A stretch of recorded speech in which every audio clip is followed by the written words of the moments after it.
Let's see. All right, I think we're live, as always, waiting for the little red light on Rockfin. Starting a little late again. I had to re-enter all my passwords because I tried to clear everything out and remove as much stuff from my computer as possible so that the clips that I want to play tonight actually work. So let's hope it does. Now I'm starting to get worried. There it is. There's that red light. So satisfying to finally see that. It's a bit slow, isn't it? Red light, yeah. Okay, joining me tonight is Stella. Stella, thank you for joining me to share what you know and listen to what I might know or think that I know. Yes, we can think that we know stuff together. It'll be fun. Absolutely, it's always fun. So thank you for having me. I love having you because you bring a female and an Australian's point of view and a musician's point of view. None of three things that I don't have any points of view on. And they're all kind of vague, but whatever. An artist's point of view, a lot of things that I can't do. So I want to start by talking about, I haven't talked about this guy at all because everybody was talking about him all at once. And I was like, it's Oliver Anthony. Are you familiar with Oliver? Oh, Oliver Anthony. Anthony Oliver. I think it's Oliver Anthony, the redheaded guy who became like an overnight sensation with that song Richmond, North of Richmond. Mm-hmm. I haven't talked about him because the moment I laid eyes on him, something seemed a little bit off to me. And I know I'm a skeptical person, and I could be wrong about him, but I just wasn't buying into the hype about him. And it's nothing against his music abilities, guitar playing or singing. I mean, I'm not like an expert on that, but he seems to be a good singer, seems to be a good guitar player to me. It's his persona that I'm not buying. It seems very inauthentic to me. And it didn't help that the day after he went mega viral, he's already making Instagram videos where he's referring to himself in the third person. Like it's his world, and we're all just living in it. Like it wasn't like an ironic third person reference, or he wasn't doing it just to, poke at people. He seemed to be truly buying into it. And even though he says he didn't want to be famous, everything about him screams someone who's wanted to be famous for a very long time. And he's finally getting what he's wanted. And he's played music for, I think, a decade or so, from my understanding. So this is something that he's been pursuing for a while. And I think my issue when he suddenly emerged onto the scene, it seemed like an obvious AstroTurf marketing strategy that worked to me, and not natural grassroots pain that swelled up and became an overnight sensation. I'm like, give me a break. AstroTurfing, most of you guys know what that is, but it's when big money at the top tries to create a grassroots movement that looks artificial and spontaneous from the bottom, but it's just really, it's funneled from the big boys at the top. And I'm not saying that he has like a bunch of big corporate or government donors, although he might. That's not what I'm saying. I'm just saying that a ton of businesses, a ton of a ton of artists who have resources do this type of thing. And, he's been making videos of himself singing for a long time. And the music video that he made was well shot. The audio was good. He had a team with him. So it's a marketing strategy that worked. Good for him. He's trying to create an everyman persona that pushes back against the big man, and doesn't have any money, and he's full of shit, in my opinion. And there's a story about him that you said before the show that you hadn't heard yet, which I think you'll have some insight into because you were in a band.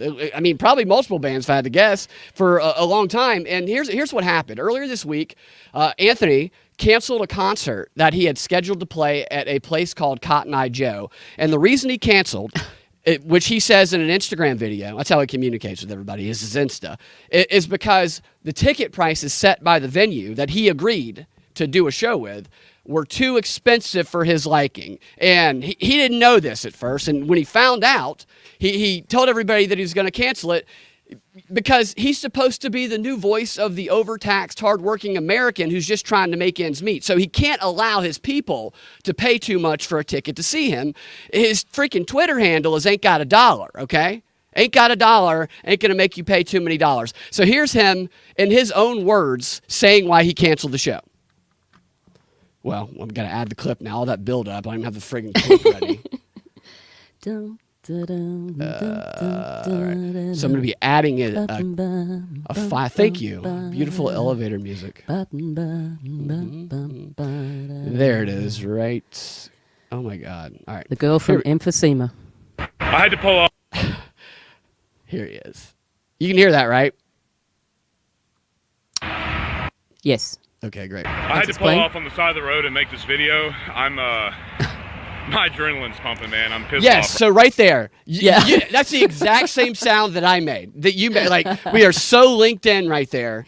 Yeah. Because I also went, you had to pull off to the side of, you were just driving down the street in your truck and you got like a text or something, tickets or this, and oh my God, I'm so angry. I have to just pull off onto the side of the road. I mean, cops are going to stop and ask him if he's okay. Because he's not only that, but he had to also mention that he pulled off from the side of the road. So, right, it's so dumb, and it's this idea that he's just so worked up that he could not wait till he got home. He had to address this right now because he ain't got $1. Let's let him continue. Right now, and don't buy Cotton Eye Joe tickets for $99 a piece, and sure as hell don't buy VIP passes for whatever bullshit price they're on. I have a buddy of mine who's not a booking agent. He's a friend of mine. He's a full-time plumber, and I'm trying to hire him full-time as my booking agent. And he agreed to the show, I guess, without asking for what the ticket prices are. Okay, that's the second stupid thing in here. So he blames the venue, calls the venue that he agreed to do a show with bullshit, and then he blames his buddy, who's a full-time plumber, who he's trying to hire How are you trying to hire somebody full-time? What is paperwork getting in the way? Just hire him full-time, but then he tells us why he shouldn't hire him full-time because his plumber buddy's too stupid to look at what the ticket prices are, so he blames his buddy too. And he's done this in other videos. He blame shifts, and it's just, the guy is a narcissist, is what he is. Is what he comes off to me. What are your thoughts so far? Well, I see a rather large plumber's crack in this whole story, to be honest. Yes. Yes, it's all very contrived. And I mean, I'm just sort of, doing these silly links like a plumber. Why a plumber? He's probably French. He probably really has a French accent in real life or something like that. I mean, give me a break. My buddy's a plumber. He didn't look at the shit, and I had no idea, so fuck that shit. Let's let him continue. All right. And he has the Johnny Cash FU shirt on. You can get that at Target, by the way, for like $12. Anybody can get that at Target. Don't pay $100 for a ticket. That's horseshit. If we've got to cancel the venue and play somewhere else, we will. I didn't agree to it, and I don't want you to pay it. So please don't. I'm just trying to get the word out now. I don't know when the event got posted, but he did agree to it. Okay, he did. Even if his plumber buddy agreed to it on his behalf, he did agree to it. I was going to say, I don't really think much of his management skills so far. I might stick to the plumbing, mate. Right. Well, I'm going to tell you what I think this is after we let him finish here. just hold off for a little bit. All right, there it is. There's Stacey Abrams. So there's the image right there of Stacey Abrams trying to get Brian Kemp's D right there, rip them pants off. Nice. You really are corrupting AI, aren't you? Absolutely. Thank you. Yeah. So God bless you. All right, so that to me was just another stunt. That was part of a planned, probably long-term PR strategy to fuel into this everyman image, hard-working man who ain't got $1 that he is trying to cultivate for himself, his branding. So whether the concert venue was in on that with him, I don't know. I think it's highly possible that he screwed them over, like knowing he was going to do that. I think that that's a possibility, but I think that he set this show up knowing good and well that he was going to cancel that show. And let me tell you what the venue said. Oh, go ahead. I was just going to say, I think the little bit of difference between you and I in these thoughts are that you're thinking that sort of he's kind of behind this. I think it's a little bit bigger than that. I think. I think it could be too. I think absolutely there's a possibility. He's just another little pawn, little redhead pawny man. Or whoever set it up, yeah. I think they knew full well what was going to happen. And so here's what the venue said. It's just a move. I mean, this is just supporting him being, the righteous, upstanding, making the stand guy. I won't have that, not me. And so they have to make it the story where it's not his fault because it's dumb plumber. Like, they should just kill that guy, right? Because he's so stupid. I mean, he knows his buddy ain't got $1, and this MFer is like, yeah, I'll agree to $100 tickets. I mean, he should at least be tarred and feathered and tortured for a little while for his actions. It's awful. The well, venues, it's clear that you should never hire your plumber as don't your hire your management plumber. crew. Yeah. I mean, who are you going to get to do your plumbing if you? Exactly. Making I your mean, huge. exactly. I mean, there's no managers that are going to come and fix your toilet, is there? So Yeah, let's not right. go the It other way. might be. And Right, and yeah. also to be fair, I must confess that I did get sucked in by this guy initially. It was a little bit of a hopium thing. It was like, okay, stop being so cynical about everything. And every time I do that, I regret it.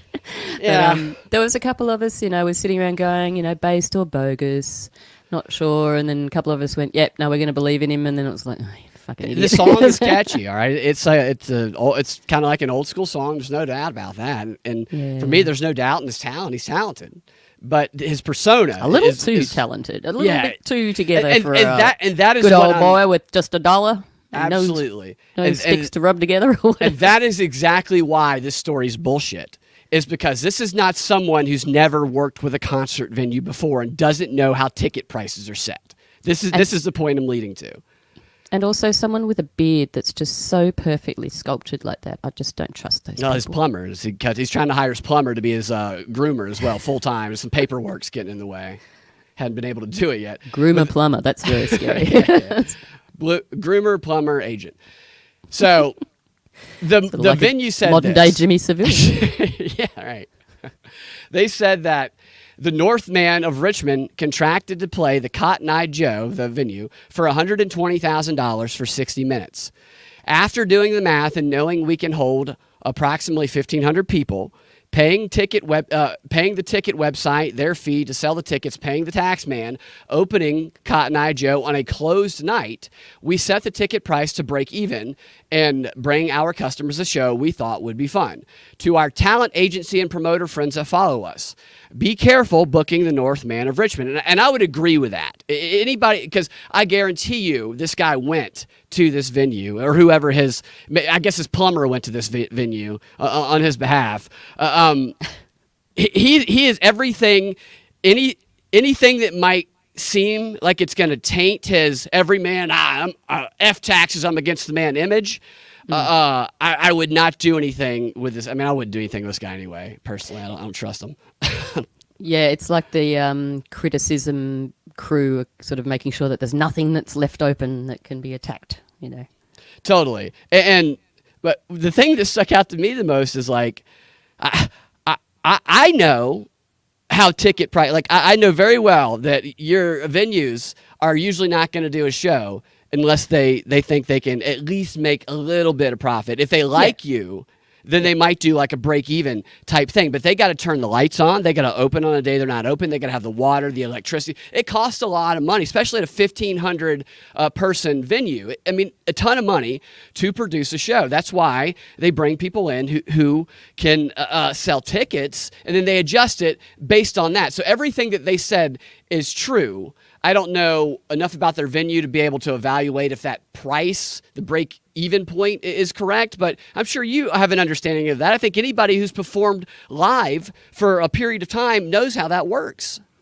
It's an extraordinary amount of money, actually. It's a lot more than you would think for Totally. a venue to put on a night. And, for a band to actually make some money, it has to be reasonably inflated, especially these days. Yep. But unfortunately, the trouble is that what I see happened actually in the music industry over time was, in Australia anyway, we had sort of the pub rock scene, which was a lot more rough around the edges, than going to like a concert in an arena, so to speak. Yeah. It was just go down the road to a pub. I'm sure it must have been the same over there, but the music would be probably a little bit rougher. But where's my point going? Yeah, so it costs a lot of money to put any kind of venue on in a decent place. Yeah, where gotta have there's, the acoustics right. bars It's- and, yeah. there's There's staff a million that's things gotta that could run go it wrong. all. There's also now all the security stuff. Yep. There's all that. There's a lot. It's a lot different now than it used So- to be. It's a lot more professional, but it costs more. And also the production. That was where I was heading. So in the old days, it was like you could just have a show with maybe 16 cans. Is another name for lights. Okay. Yeah. So that like par 64s, par 56s in the old days, you'd put them on what's called a tree, and you'd have maybe 4 on each side of the stage and maybe 8 along the back. You know, I mean, it was fairly Right. standard. It was real cheap, and a sound guy. You know, and often it was the sound guy also doing the lights. You know, but Right, then yeah. then it became more of a production where it was like. And that's when I noticed the ticket prices just went, phew, and it's like, well, actually, I'd actually kind of prefer just less production and just watch the show, and you know. Right. But, You got to pay the staff as well. Like the cost, it's a lot of cost to it that you don't think Yep. about unless you work in that industry, and you've done that for a little while. I knew that you would know all that, and like that's why I wanted to ask you about it. So, what do you think the odds are that this guy, who apparently has been performing in venues for like a decade, doing cover music, and can play the guitar so well and can sing in that type of twangy song so well. What are the odds that this guy was just stupid, do all of that? Could do all this himself, sort of him and his plumber? No, yeah, he knew none of it. That he got blindsided because the way he speaks in this video, it's like he has no idea that this is how the venue determined the price of the tickets. I thought the tickets would be cheap. He knew with the contract. Is this the first sort of concert he's done, or is this like... No, he's done a number of concerts since this thing started, and this is why this is a lie, and this is why it's a technique. It's a stunt, is what this is, and this guy does these pretend grassroots stunts. Where I'm so angry, fighting mad, I'm pulling off the side of the road. F that venue and their damn prices. And here's what he said after they put their message out. He like came out and he said that we're canceling the venue over there with them, and I'll pay you back personally if they don't pay you back. Of course, they're going to refund their customers, right? And so he's trying to say, I'll pay you out of my own damn pocket if they don't pay you. He's such a good old boy. You're not paying anybody. So it's all bullshit, everything he's saying. And this is why I never trusted him, because I can fucking spot. He'll probably sell his dogs just to cover it for you. Like, this guy is so you meet a lot of people, and you know this, I'm sure, in theaters and concert venues that are just fucking full of shit. You know, they all got something. Come here, man. We can go make a movie right now. I'm like, okay, dude. And usually, you can mess with them or you're not mean to him. This guy, like, if he came up to me in a venue and was talking the way that he talks in these videos, I wouldn't be able to help myself. I'd be like, shut the fuck up, dude. You're so full of shit. Just stop. Let's go and write another song. Shut up. You're like, God, just go sing. You're a good singer, but shut the fuck up with how great of it. I got right before it. He's the type of guy who goes up on stage and goes, how's everybody doing tonight? Sorry, my hands are a little bit dirty, and I wasn't able to change my shirt because I was working out on the farm. I had to change my car before I came, and had to pump some milk out of one of the cows out there, so I might smell a little bit. Just give off a long list of bullshit about how hard he was working right before he drove over. I might have to stop halfway through the show and go and milk my cow. Absolutely. Right, yeah. And if one of you guys can maybe give me a jump, because my car broke down right as I was pulling into the venue, you know. The old truck, pickup truck. Guy's full of shit. And I get it. Like, I get that people do this. This is what modern marketing is. It's create the illusion of suffering and struggle, which it sucks for people who actually suffer and struggle. You know, Yeah, they don't get to advertise. yeah, it just makes me angry seeing all of that stuff. We have Mischief Brew. Is that Brew? Are you familiar with Mischief Brew on Rockfin, Stella? I'm not sure. Mischief Brew says no fucking venue is going to break even. I would agree. They're not going to break even. That's right. Yeah. Totally. That's why they get poker machines usually. You know what? Yeah. So people not often, but people that have enough money will go into a phase, I noticed, in their life where they decide to buy a restaurant. And then, 2 years later, they're like, I'm just trying to sell this damn restaurant. I've lost so much money. Because people who... it's hard to make money in that industry, restaurants and concert venues, a combination of the two. And it's just... Our version would be buy a pub, like buy an Outback pub or something. Sounds like a fantastic idea at the time, but... Mischief Brew said, do you have any proof of what you're talking about? my proof, I'm not offering evidence in court against this. This is my opinion based on my experience doing live shows for over a decade, knowing that anybody who has this guy's amount of talent, who has performed live in front of an audience for over a decade, this guy's dealt with concert venues for over a decade. And it's not like he just picked up the guitar because the devil blessed him one day and all of a sudden he's a viral sensation. He's been working in the industry for a while. And as someone who's also worked in that industry, entertainment industry, I've never met a person in my life with that much experience that did not know how this works. So him pretending to act like he doesn't know how it works is the evidence of the lie to me. The other stuff about the grassroots, the astroturfing stuff, that is my speculation. I don't have proof of that, but that is my speculation, just to clear that up. It's also based on the fact that you've been studying propaganda for a very long time. A very long time. You just get the eye for it after a while. I mean, it's these created people. It doesn't mean that we're completely infallible in opinion either. I mean, right. You can always be wrong. I was wrong totally, recently a number of times. If I found out I was wrong, completely wrong about that, then I have no problem. I would love to be wrong about that because. Look, I got goosebumps. To be wrong about everything, wouldn't it? Really? Absolutely. The song gave me goosebumps. Like his song, it gave me goosebumps, and I was mad at my arm for allowing those goosebumps to show because my brain was saying there's something wrong here. Yeah. Right. Yep. Yeah. So that's my thought on that guy. And look, you can think someone is full of it and still appreciate their music. I don't like. You know.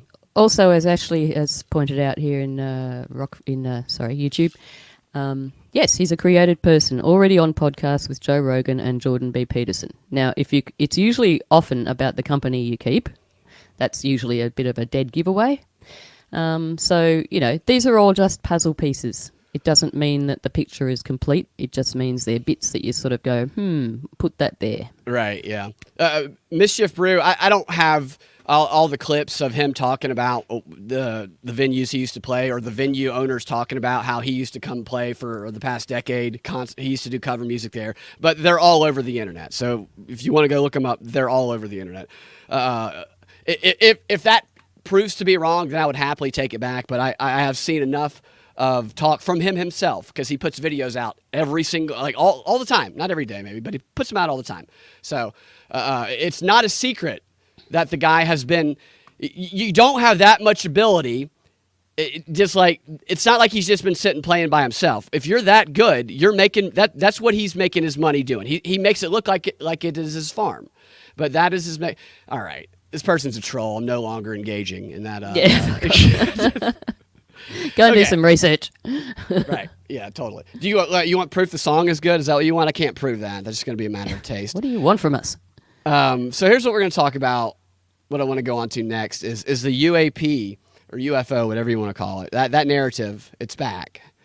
And I knew, so it does this. They have a little while where it's hot in the news, and then it goes in the background a little bit, and then it comes back. It's done this in a couple of waves now, and all within the span of a week's time, we've had a story about alien bodies discovered in Mexico. There was, many people might not have seen this, there was another interview with the whistleblower, David Grush, the guy who did that original News Nation interview. And he has a new revelation of sorts in that interview. And there was the apparently long-awaited NASA report on UAPs that was just published. Like, I don't know if it was today or yesterday that it was published. So all of those things coming all at the same time. And I expect that type of pattern to continue. The dead alien body story, I've seen the pictures, and I know that a guy who has a history of doing hoaxes apparently is the guy who introduced them down in Mexico. But they took them seriously, at least in the news. The news says that they did. And I don't know much about it other than that, and that they look like little weird Yodas, kind of. There was a story today, though, about how, not David Grush, but during the congressional testimony on UAPs, there were 3 guys who, in fact, I can pull this up right here. No, it's the wrong one. I think I got the wrong link there. Okay, the other bald guy that was about David Grush's age, his name slips my mind right now, but he spoke out against the alien bodies. He said, he basically was like, this is BS that they're trying to pull these off as alien bodies. And he called them out. And for me, that looks like trying to lend credibility to this military guy who was one of the guys who spoke at See, those guys have no credibility to me because they're intel community. And so now you have a story that one of them says, BS. So that he's calling out the BS because he knows the real information, right? So I see it as something like that going there, but I also see it as they're going to continue showing people stuff, maybe gauging what people might believe or whatnot, and we might see a craft or whatever, but that's about all I know about that story. What do you know about the alien body story? So what you were just saying then, were you sort of basically leaning towards that there's a counter-narrative in the sense of there's this talk about it and then there's sort of real bullshitty talk and then these other people come out and go, oh, no, that's bullshit, but this bit isn't? Is that what you were sort of generally saying? Because that's what I'm seeing. Yes, it like makes it look like he's the guy calling out the BS when he's the one spreading it. Yeah, because I was just looking this morning, just, flipping my way through some of the news, and I did notice a bit of a counter-narrative, like, NASA's coming out sort of saying, oh, well, this and that about, oh, this bit's real and blah, blah, blah. It's sort of like, well, yeah, they do that. We can only say so much, but we can't expose too much because that will expose the, like the instruments they use to measure stuff, and that's all top secret and things like that. So it's sort of like, yeah, okay, that's the nonsense stuff, but here's the real stuff. So yes, that's exactly what I'm seeing too, which is the counter-narrative I mentioned earlier. So we're seeing the same thing, basically. Yeah, absolutely. So and they have to do that. They do that pushback between, and the fact that NASA says that, well, we haven't seen any evidence of it. That's kind of the Pentagon and the DoD. What the whistleblowers tell us is they're saying that, and that's the whole point of this, is to get them to stop covering it up. That's what they said during the hearing, and so this fits with that narrative. And what NASA was. So the NASA report, I haven't gone through all of the report, but the thing that stuck out to me about the NASA report was they have a document in there that is about how if aliens were to be discovered, or non-human intelligence, how they would break the news to the public, because the news would be so shocking. And they created like a 7-tier procedure for assessing and sharing such a discovery. And they call it, there's a name for it here. Oh, okay. It's called 7-tier procedure, huh? It's called the Confidence of Life Detection Scale. It's a ratings. It's a scientific, they rate scientific confidence in any potential alien life discovery on a scale of 1 to 7. So that's a 7-tier thing. That's an acronym of COLDS. Yeah, right. It is. It's like a coronavirus almost. No, that's what I was thinking. It's like, really? And this article here says that for example, a level 1 detection might be the discovery of a molecule that could be related to life inside a Perseverance Mars sample. The evidence would graduate to level 2. Scientists confirm if scientists confirm there was no contamination in the sample or in the instruments involved that could have influenced their findings. And they say that by ruling out non-biological sources of the molecule, or by confirming that it came from an environment suitable for life, scientists could move on up further on up the scale. And it's like a really detailed scientific. They even have like a chart for it. It's like a revelation of the NASA method for determining if life exists on other planets. So I guess that's what it seems like to me. So, yeah, well, I mean, they've got to keep the huge budget going, don't they? So maybe that's chuck out a few more things, That's maybe all. They're going to be bloody like money laundering. Totally, they're gonna government funded scientists and studies, and they're gonna maybe say, David Grush, you haven't met the 7-point scale for alien intelligence yet, or non-human intelligence. So, go F yourself. Yeah, look, I mean, we've got to remember the foundation of NASA. Let's not ever forget. Well, tell us about it. Well, Operation Paperclip. And need I say more? Was there Nazi scientists involved in that? Well, there was just a few, small handful, 4,000. Right, yeah. How many were actually taken care of at Nuremberg? I think it was 7 or 11 or something, not much. And the rest got dispersed. Yeah, so if you want to see the proof of Oliver Anthony's background, Brew, just go look up his interviews. He talks about it, so you can go watch it. I'm just going to mention Grand Theft World Liberty Radio, the Drizzle. He does a good breakdown of the lyrics of that song. Yeah, worth having a listen to because it was a was an interesting breakdown, I thought. What's his general takeaway? The general takeaway, I think, well, everyone that I've spoken to seems to be, yep, no, he's full of shit. Right. Same. Yeah, this could go multiple ways. Like at the base level, so we could go and say, well, the government's involved and they want to use him to be a right-wing figure to mobilize people under him to cause divisiveness or whatever. At the base level, Several things. Totally. At the base level, it could be none of that, but just a modern day person that has people working with him that understand how modern marketing works. And modern marketing is controversy, it's cause marketing, and it's grassroots. You talk about. I've worked in marketing. I worked in marketing for years. You talk about grassroots. You want to get a grassroots thing going. How can we create that? So at the simplest level, it could be that, and it could have gotten newsjacked into the political realm. Either way, the idea that he was just sitting on his farm and his buddy picked up his cell phone, I've worked in so many Is that productions. what it is? Is that the story that his I don't buddy know if that's just the shot it? story. I don't think he claims that, but the way Right. that people talk about it on social media, they have come away with that belief from some of the things that I've seen. And if you've ever been on a movie or a TV production, you can see that was a really well. I mean, whoever made that should be very proud of themselves. Like, it's a great job.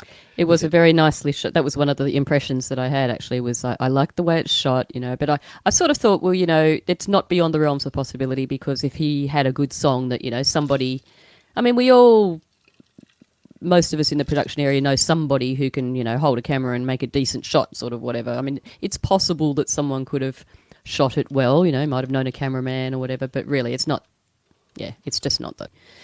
But, So. I mean, sex sells, but now it's sort of like the grassroots is the next sex sells. Grassroots sells. Well, that Poor white guy sells. If you read some of these reports on, like, if you read Edward Bernays and going back 100 years, and you read the modern communication strategies from the CDC, which I've gone through many of those on the show, or any of these other organizations, they talk about the grassroots angle of it, where you connect with the people who have the most influence in those areas, and you dramatize it, as Edward Bernays would put it. You do some sort of event that dramatizes the cause that you're trying to make a national issue, and then you use the people on the ground who have the most influence, whether it's your pastor, whether it's the Tuskegee Project used doctors to control the people. Like they used black doctors to prevent the black guys from actually getting treatment, because they knew they trusted them. So it's all about finding the most trusted people in the local communities and using them to spread your message. Sometimes maybe they're aware of it. A lot of times they might not be aware of it. And that's just Very true. their goal. And there's good reason to be highly skeptical, because these methods, the methodologies that they use are extremely deceptive and conniving. Like I tell people like this when propaganda, because people will, it's so easy to want to believe the people that the public figures that you feel like are speaking to your soul, or that you align with, or against those that you hate. Especially in a bad situation like we have been for a couple of years. Absolutely. Joe Biden supporters, right? They're not the most vulnerable to being propagandized by Donald Trump, because they already don't believe anything Donald Trump says. I guess I could say if Trump said something that is the opposite of what he so if Trump wanted them to not believe something that's true, then he could just say it and they would never believe it. You know what I mean? Yeah. Because they don't believe anything he says. So he could just say a bunch of if he did not want them to believe true things, he could say true things and they would never believe them, because so 180-degree opposite. Other than that, they're not vulnerable of believing things, because they already disbelieve everything he says. They're vulnerable of being propagandized by Joe Biden. Mm-hmm. Because everybody always looks to the people they hate as the ones propagandizing, not even realizing the ones who have been assigned to propagandize them are the ones that they don't look at, are the ones that they align with. And so it's like, that's why you scrutinize the people you like even more than the ones you don't like, if you really want to protect democracy. But I know that's Russian propaganda. Only Putin would do something like that. I should never say anything like that ever. Beware of anything that says democracy or freedom. Absolutely. So, all right. Okay, where was we're talking about the alien UFO stuff. Maybe that guy's an alien, and I don't have any evidence that he's an alien, Brew. But maybe he's an alien. Maybe he came from outer space or another other dimensional.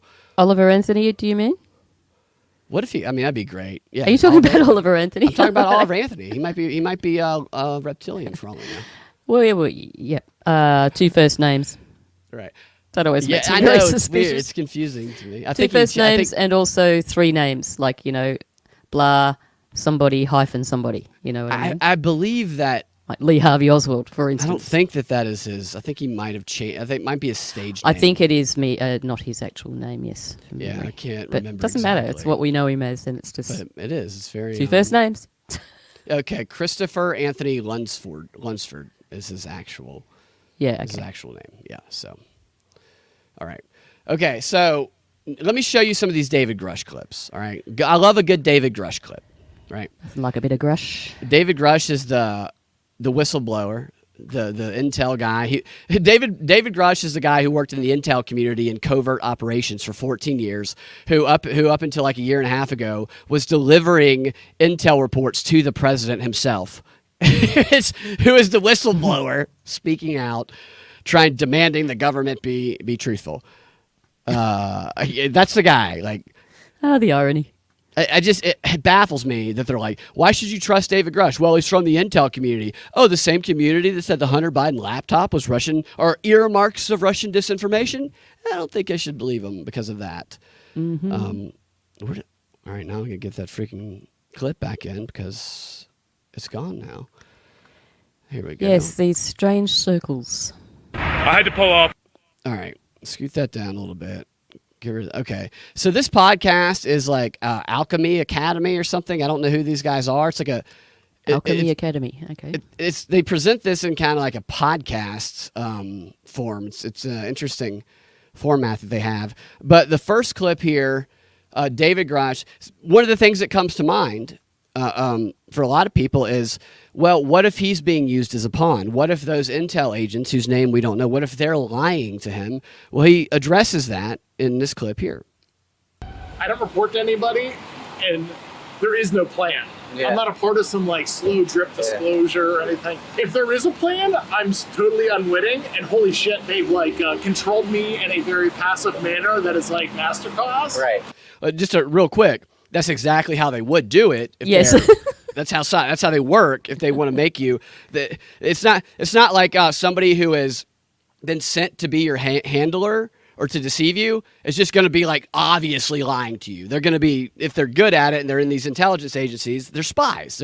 They're agents is what they are. That's what they do. Yes, and if he knew that that's what was going on, he's not about to stand there and admit it, is he? Look at that expression on his face. It kind of looks like an alien in that. All right.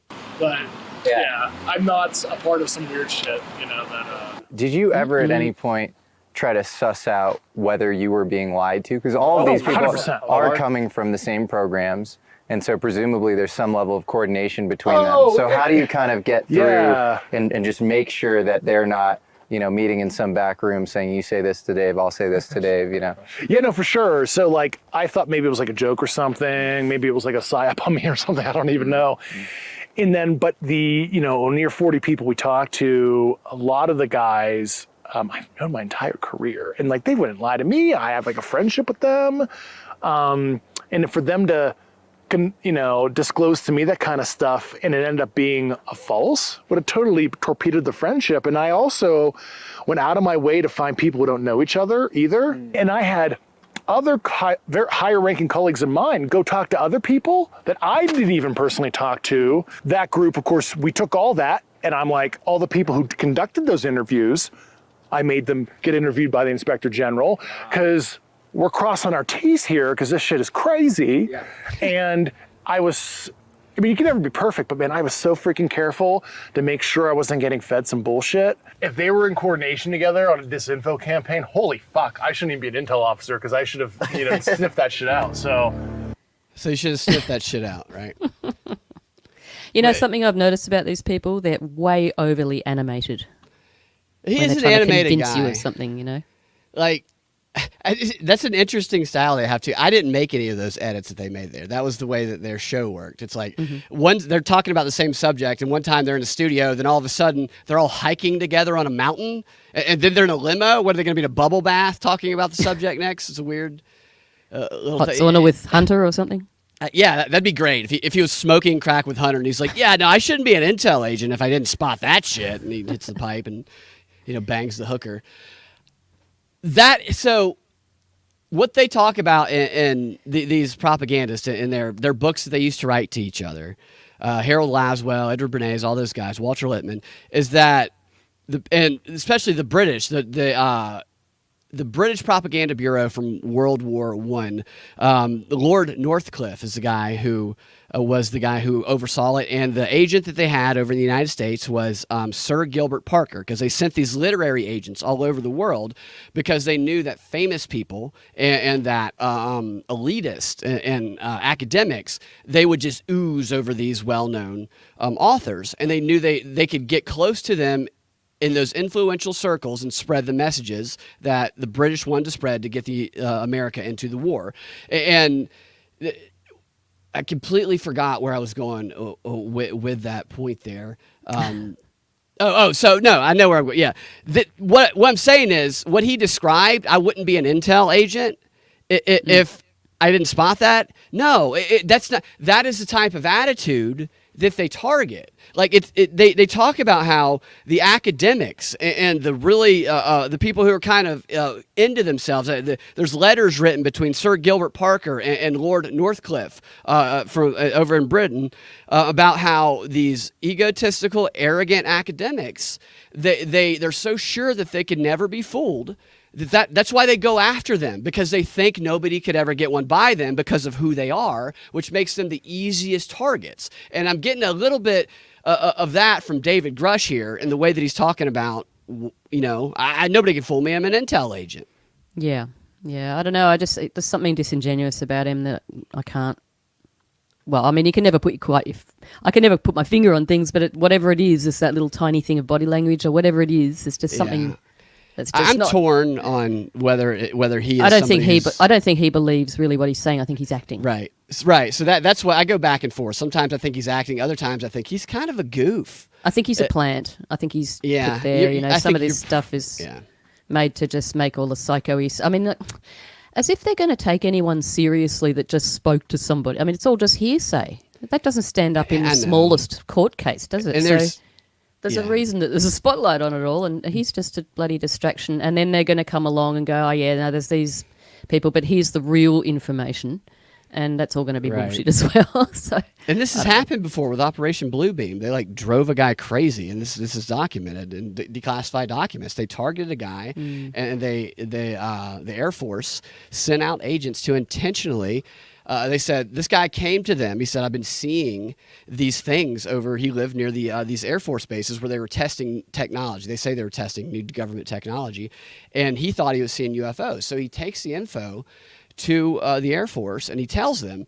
And what the Air Force does, because this is the claim anyway, and there's a couple documentaries about this. It's there's declassified documents too. There is some pushback on whether the guy who was in the Air Force was working on his own, like he was rogue, or whether the Air Force directed him. But they, instead of saying, no, those aren't UFOs, they said, we're going to embrace his belief in UFOs because we don't want him to reveal the technology we're working on, because it was the Cold War. And they didn't want Russia to know about it, is the story. And so they embraced his belief. It even showed him stuff that made him more sure there were UFOs. And this guy was in the UFOlogy community. He was a leader. So he went and told all of those people, and they believed him.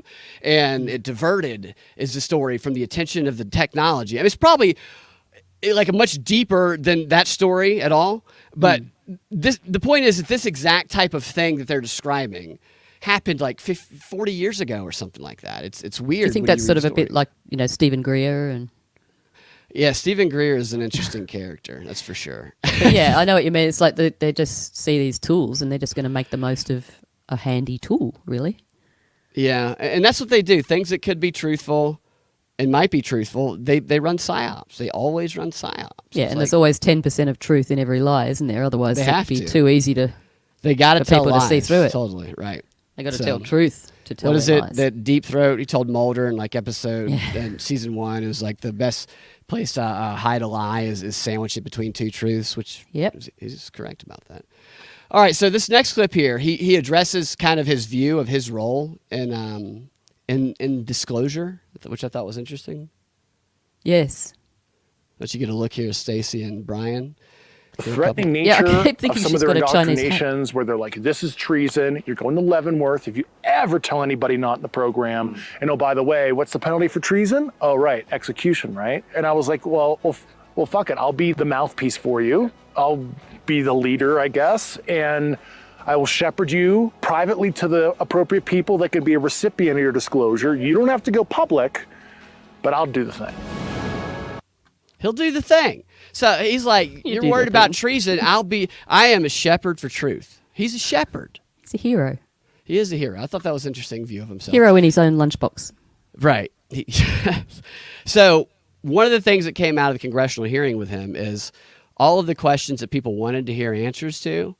He would say, I can't disclose that right now, but maybe we can get together in a shift. And okay, what about the biologics in the bodies? And he's like, well, we'll get together in a shift and talk about that, or the skiff, excuse me, which is where they go and show classified documents they can't show people without clearance or something. Well, this comes up in the interview because I was curious, did that happen? Was there follow up on any of that? You know? Well, here he is talking about that. Oh, okay. Mm-hmm. Here in a I'd be second. happy to give you that in a closed environment. I can tell you specifically. Thank you. Maybe in we could get in a confidential area skiff, we could talk about that. But unfortunately, we were denied access to the skiff.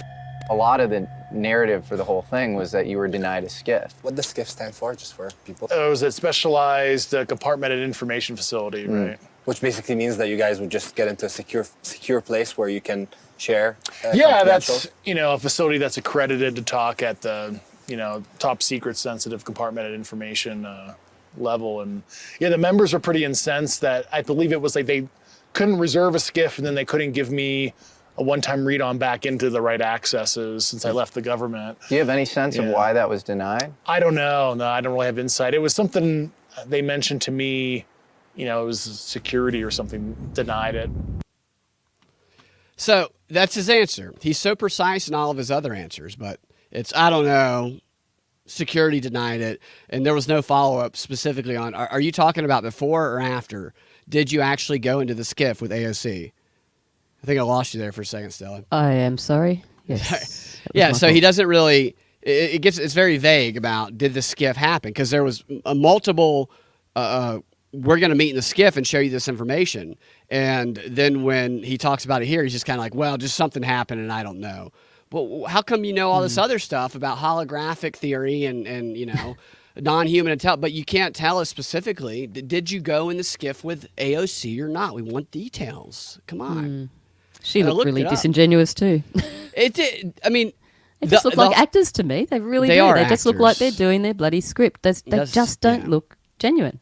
Politics is performance, and Well, of I think it course. was Nancy Mace who asked about the biologics, which he said he was going to show her the biologics in the skiff, and I'm like, don't pull your dick out in the skiff, dude. It's just gonna, it's going to get weird. But did that ever happen? And I can't find anywhere where it did. 'Cause Well, I wanna let's stop with the secrecy. If they don't want speculation, then clarify. Do you know what biologics means, by the way? Which I found that to be interesting. That everybody just moved on. When he said, yeah, they found some biologics, nobody stopped and said, what the fuck is a biologic? Everybody just went on like, okay, biologic. Yeah, of course, biologics. Nobody wants to question it because everybody should know what it is. yeah, biologics. I had some biologics at lunch today. Oh, yes, of course. biologics. Yes. Of Yeah, I have course. a biologic in between my pants right now. No, you know what a biologic is defined as? No, Is, I don't. Please tell me. It's like a vaccine. And if you look at let me see if I can find the exact definition. Biologic. Okay, biologics. This is from the World Health Organization. Biologics are or biologicals, which is also a term he used. By are illogicals. like testicles. They're a diverse group of medicines, which includes vaccines, growth factors, immune modulators, monoclonal antibodies, all things that were popular terms during COVID, as well as products derived from human blood and plasma. So things made from biological material, I guess, is Okay. it's interesting. And you have an example of what are biologics? Well, gene therapies, transplant tissues, proteins, stem cell therapies, and again, monoclonal antibodies. Yeah, artificial insemination, stuff like that, I suppose. So like that to me is like, how can nobody like follow up on that? That's a little weird, What was the context that he used that word? She asked about the dead, because in the interview he said, there's dead bodies from the pilots, from the non-human intelligent dead, basically alien dead bodies. And she was asking about those dead bodies, and he said, yep, there's biologics. They have the biologics. So were a bunch of vaccines driving the UAPs? Is that it's unclear what he the means biologics. by that. Yeah. So they've run some tests, obviously. And I did notice actually the few stories that I looked at about this, they were very, very heavily putting the emphasis on non-human. So Right. Yeah, I I thought, saw. well, that actually now these days that kind of covers a number of things. It covers AI. We used, That's what yes, it does. we used to think that it was just aliens, but now it could be could be be- a clone. It could be a right. chimera. Could be interdimensional beings, something. which he also says. But I noticed that right away in the interview he did with News Nation. He insisted. He said, I don't like to put an origin on them because they could be extraterrestrial, but they could also be interdimensional. They could be here, but in another dimension, is what he said. And that's why he calls them non-human intelligence. But then that legislation came out about this that Chuck Schumer put out. And if you type in non-human intelligence or non-human, just type in non-human and look at all the descriptions of it. That bill gives Congress and the government the right to take possession of anything that they can define as non-human intelligence that any private citizen in the country has, which when you look at it, you could classify artificial intelligent technology that anybody develops as falling underneath that. Yeah, you could. Also, if an alien comes here and happens to crash land, you could also, the government's, we're taking possession of you too. So it's not that is what they intended. I think they intended to steal technological developments from private citizens and private corporations through that. Yes, that's exactly what came to my mind. Was like that's really a slippery slope for stealing technology. And they like cloak it in this alien. We want to see the alien shit, and they use that non-human intelligence stuff. And I suppose nobody really thinks about the legislation much because most people are like, aliens, whatever, just do whatever. I mean, it's we'll like just get on 90 with the normal pages. stuff. I read the whole thing and it was tedious to read it. They bury that shit. What you got to do with some of those documents is you got to like write down a list of the terms that you think would be the most revealing that might be in them. Yes, And exactly. you just search for those and see what you can Yep. find. Oh, it's amazing doing it that way. Yeah, you just put a bunch of keywords into search and see how many freaky things come up. Right. Yeah. Like I type blowjob into all of those. There's like 40 hits every single time. Okay, so do you know what the a non-human biologic blowjob? a non-human biologics blowjob is crazy. It's like you That's a thought the niche vaccine. market. The vaccine's not good at protecting you from COVID. Some say. I'm not saying. Some would say, but it's fantastic at giving blowjobs. From according to Chuck Schumer. So, do you know what the holographic principle is? He'd know. The holographic principle. No, please enlighten me. He mentions the holographic principle in his interview and during the testimony, and he elaborates here, and they include a Carl Sagan clip to I help love Carl explain it. And it's really above my head. I can get kind of the surface of it, but here they are talking about it. Originally, the holographic principle was created to explain how information is encoded on an event horizon in a black hole. But like maybe that's what we're seeing higher dimensional stuff casting shadow. They're at a coffee shop. It's just funny where they keep cutting to new locations. I'm sorry, I didn't mean to stop it.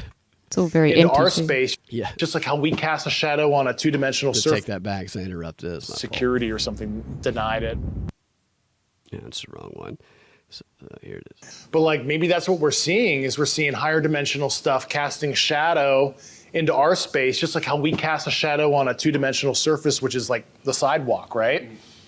Well, if you were on Flatland, you would have no idea that this like crazy 3D monster was, out there, but all you're seeing is the shadow, and it's called quasi-projection. And maybe some of the UAPs are not even, they're here, but they're not actually from out there. I cannot show you a tesseract because I and you are trapped in 3 dimensions. But what I can show you is the shadow in 3 dimensions of a 4-dimensional hypercube or tesseract. This is it. Like if it exists outside of 4D, time, space, or whatever. Say this is, you have a 2D universe and this is a 3D object. If it intersects, you're just going to see a sliver of it. So you'll just see a disk. Mm-hmm. Yeah, my mic was muted there. Sorry. Yeah. So, I've watched that Carl Sagan video actually, like 7 minutes long, and I don't quite fully understand it. But the 2D, 3D thing, some of the UAPs they describe are like cubes, some of them, and the way Carl Sagan is describing, he's using a cube, and we are the 2D thing, and the cube is a 3D, and so it's not actually a cube, but what we see, it's weird. It's just weird. They can't actually come down to us. They can only pierce through our reality. And so they're always here and around us. We just don't. It's very over my head. But what was your takeaway from that? Well, I used to, up until, only a few short years ago, I had all the Cosmos recorded on VHS tapes in boxes. I used to love watching Cosmos with Carl Sagan. Yeah, I remember watching that when it first came out, actually, that very scene. It's interesting, but, look, I always come back to the fact that nobody really has a clue. Nobody has any idea, and nobody can really say for sure anything about interdimensions or quasi-moto or quasi-whatever. It's all purely speculation and based on a belief system. So there's theories, but I don't think that this fella really, what's his name? Grush? Yeah. I don't David think Grush. that, he has all the answers by any means. I think he's just learning his lines. No, yeah, he's good at explaining it in kind of a simplified way. I don't necessarily understand it, but yeah, so... All right, so here's the clip that I played a clip similar to this a few weeks ago because that guy who interviewed him on News Nation, he revealed this. And I was ready to play that one again. And in this new interview, they had him address it. I knew they were going to do this because some police reports came out about David Grush where apparently he's been arrested a couple of times, which a lot of people have been arrested, but he was put in an involuntary mental facility, what some would describe if they were trying to demonize him as an insane asylum, because his wife at the time, I think he was divorced and he's remarried, thought that he was a threat to himself or a threat to others, and that it's called I can't remember the numbers, like 316 or something, where somebody they're either just out of their mind or they're really drunk or high on drugs, and you think they're gonna maybe kill themselves or hurt somebody else, and you call the cops, and the cops will come get them. And at least in here in Georgia, I think the mandatory is you have to stay like either 48 or 72 hours in a mental facility. That's what happened to him, and that document is publicly available where he did that. And so I just thought that was kind of like, so you're telling me the guy who is the big credible whistleblower for aliens has literally been involuntarily committed to a mental facility before? That's just such an interesting development. So I think when did this come out, and when was this supposed to have happened? A few years ago. It happened once in 2014 and then again in 2018. At least the police. I think he was committed in 20. I think it was 2014, but I'm not certain on that fact. It was one of those two dates. But yeah, it's publicly available. Yeah, well, by design, I would say, because somebody who has that sort of history would probably never really get to this sort of size of the spotlight. You know what I mean? Like he wouldn't have that much credibility or even get to that position. He's definitely a figure unless it was by design. So it's just he was a 14-year orchestrated. Right. Yeah, I mean, who knows? Maybe they're going to take it a bit further and then bring that out, and just make him look like a complete Fruit Loop, and then say, look, here's and they the could facts. do that, and that is what they did to this other guy. Is they used him because embraced his curiosity, and then they drove him insane, and he died in a mental facility. This guy from Operation Bluebeam that I was talking about. That's why it kind of the similarities here. But here is Grush. They ask him about this stuff, and he talks about the issue that I think is a problem for his credibility. We'll see if you agree.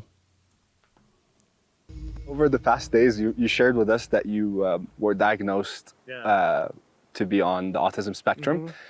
How has this served you in your life and in your career, and how has it hindered you? Yeah, I mean, I didn't know, that I was autistic until I was like in my early 30s. So, I mean, it served me well in the government because I was super good at, doing intel and like, Dave, we want you to target this facility.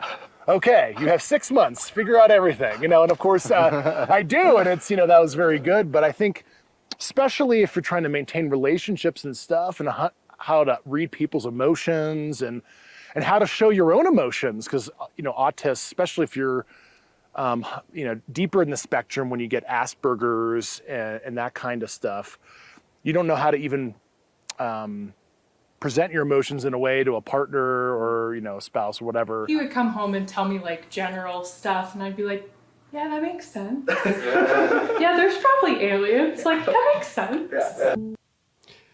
Okay. So what stood out to me in the guy who interviewed him originally, he was a 60 Minutes interviewer that did the News Nation interview. He said the same thing that he says early here, that he actually said David Grush is autistic. He has a problem understanding human emotion and understanding social interactions with other humans, which he echoed a little bit right there in his description. And for me, while they might be trying to kind of say, here's why you had some of those problems, and they also talk about his PTSD from being in war when it comes to getting arrested and being committed, what I hear from there is like the UFO fucking revelations guy doesn't comprehend social and human emotions. Isn't that something that we would like to have in the person who is revealing information about UFOs? Because if he's communicating with these high-level intel people and they're telling him information, don't we want somebody who can gauge the human behavior and the emotions of the people who are giving him such vital? What if they're all being sarcastic? That as an extreme example, and he can't recognize that.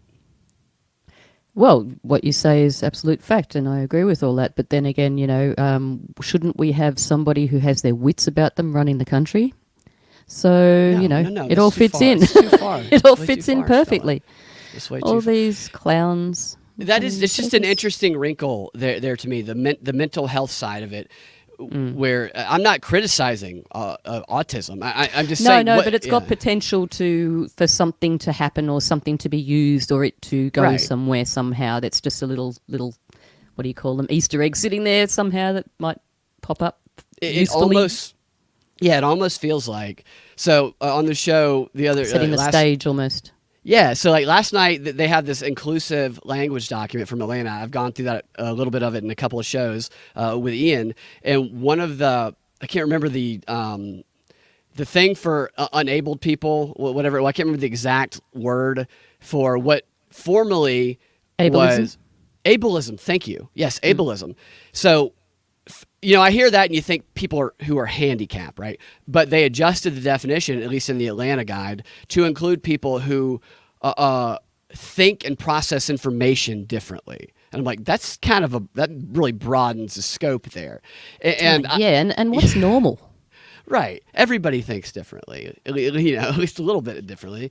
And to me, I hear something like this, and it's kind of like trying to build an immunity to criticism. Like if I were to say, should we maybe get another person on the job too because of his, lowered ability to understand the emotions and possibly the intent of and they go, so that's ableism. You're committing ableism right now. Yeah. So you got to be very careful what you say and to whom. It's ridiculous. So it's Don't all these speak words. Facts, whatever you do. All right, so I got a couple more things that we can do. Do you have what's on your mind, Stella? Is there anything that you want to get out that you it's like itching to talk about? Is there a couch? I'll go and lay on it somewhere and tell you all about it. Yes, tell me how you're feeling, Stella. Look, to be really honest, I was going over the news and everything, and it's boring as batshit, to be quite honest. In Australia, as far as that goes, anyway, it's all just about the referendum and the clown show. That's all being it's a huge distraction. So that just goes on and on every day about the Prime Minister outrightly lying about things. So there's that. There was a couple of things. I was actually going to bring a story about the skinny white boy having a moment, coming back into the highlight of being, the sexiest. Are you serious? You're telling me the skinny white boy's back in? Well, yeah, apparently so. Tell me more. People like the Justin Biebers of the world. So I was going to bring this story. Oh, what's that guy's name? Machine Gun Kelly. Yeah. Oh, God. Isn't he Megan Fox's was her boyfriend or something? Oh my God. I mean, I think they're 98% plastic, those people, aren't they? They must be. I love all of Megan Fox's implants, wherever they are. I think she's just one great big implant, to be quite honest. Yeah. Just keep filling those lips up, because they look like you could bounce a basketball off of them, really. I think so, yeah. If she fell over, there would be no problem. She'd just bounce straight back up again. But anyway, that's the story I was going to bring. And this was in like an Apple News thing. And so then I put it into Google, and there was like a whole bunch of articles with exactly the same headline as there usually is, and I went into all of them and they're all gone. So I'm thinking, really? Maybe that was disinformation. I'm so sorry. Yeah. Well, it's back to the big brawny butch, some other color. Typically, that's unfortunate. So it's a sick joke to make all the skinny white guys think that we're coming back in. Hopium. Yep. Yeah. Look, it was. This is what they do. It's dated. What is it? September the 9th, 2023. So here's me thinking, okay, that's fairly relevant. But then I go back and find that this is the same story that went back to 2018 or something, 17. Yeah. It's like this is just some rehashed, recycled for some reason, distraction crap. So, yeah, the news really leaves a lot to be desired at the moment. I've been writing so many articles for so many years about how the skinny white guy is the sexiest, and I just can't get any of them to show up at the top of the Google search engine. Not catching on? It's just not catching on yet. One Dang. of these days it will. Gordon says my favorite combo of people. Thank you, Gordon, and I love your Alf pick there. I used to love Alf. Love your guts, mate. So Alf had two stomachs, isn't that right? Alf? I think Alf had two stomachs. The alien? Correctly. Yeah, the alien, the television show. Alf, oh my gosh, that's going back, isn't it? He had two stomachs? I don't remember look that. at you see Alf in the image there on screen? The thumbnail for Gordon? Alf. That's Alf there. Oh, no, I can't see that. I'm not looking at... Is it Rockfin? Rockfin, is it? No, I just put it up on the... it would be on Rockfin too. So you can't see those things? Oh, right, okay. Yes, now I can. Okay. Okay. Oh, Alf, yes, okay. Yeah. Alf. Sorry, I wasn't looking. All right, I was looking at the skinny white boy story. Totally. Trying to find it for you, but it's sorry, mate. It's error 404. I'm so sorry. You're cool. It's late. I know. It's early for you. I say it's late. You're in Australia. I have no excuse. All right, so I'm going to go to the XR. What else do you want to get out? Tell people where they can find you. Whatever you want to tell them before we get out. Yeah. Okay. Well, Union of the Unknowns is somewhere. It's a place where I hang out a bit. We do a weekly news thing called Not Your Mama's News as well, which is always fun. And Easy Peasy Podcast or WTF Forum, which is also in combination with Burn Babylon Burn. So that's a place where I hang out sometimes. You're Missing the Point occasionally. I'm on there with Drew, just talking about Australian stuff. So that's where I talk about the voice and the referendum stuff with Drew. And don't forget to check out Grand Theft World Liberty Radio. Oh, yeah, that's right. Grand Theft World Liberty Radio. I think I said Grand Theft Auto before. It's easy to say that, Drizzle. Yeah. Grand Theft World Liberty Radio. Yes. So he did a really good breakdown on that Northmen of Richmond song. And also he just does a really good radio show. It's just good to, if you're doing stuff, have it on in the background, whatever. And it's just good for relating things to history as well. Yeah. Yeah. So thanks a lot for having me again, and thanks to everyone for listening. It's always lovely to have some nice comments. It's always a pleasure. And what we're going to do in the DMBXR, the subscriber-only portion of the show, is Apple had its product review thing that they do. They do like one of those every year. They do like an hour and a half. Here are all our new products that people are going to spend way too much money on. And they decided to get into some climate change sketch comedy, apparently. And they did like a little skit. And so I thought we could play that and I haven't watched all of it. I've watched part of it. I think we just get our reactions to that. And depending on how long that takes, it's not too long. It's like 4 minutes. I actually wanted to get your reaction to I keep seeing these stories, and I know why I see them. Because I clicked on an article a couple weeks ago about how the Southern accent is fading away. And ever since then, I keep getting these things about Southern phrases Northerners need a dictionary for. And I click on it. I'm like, I don't think they need a dictionary for some of these. And I was curious if you've heard of some of these phrases, which I think you probably have, but I don't know. So I want to get your reaction to some of these so-called Southern phrases that only Southerners know. That sounds intriguing. Yeah, it could be fun. So we're going to do that in the DMBXR. If you want to get access to that, go to patreon.com/propaganda report and subscribe there today. You can find me on youtube.com/Brad Binkley, rumble.com/the prop report, Freedom Act Radio on Twitter or X, and the Propaganda Fight is my website. So we're going to wrap the show up there. So thank you again, Stella. Thank you guys for watching and interacting. We will talk to you guys next time. Have a fantastic rest of your day. All right, Stella, I'm going to get the YouTube and the other ones. I'm going to remove it.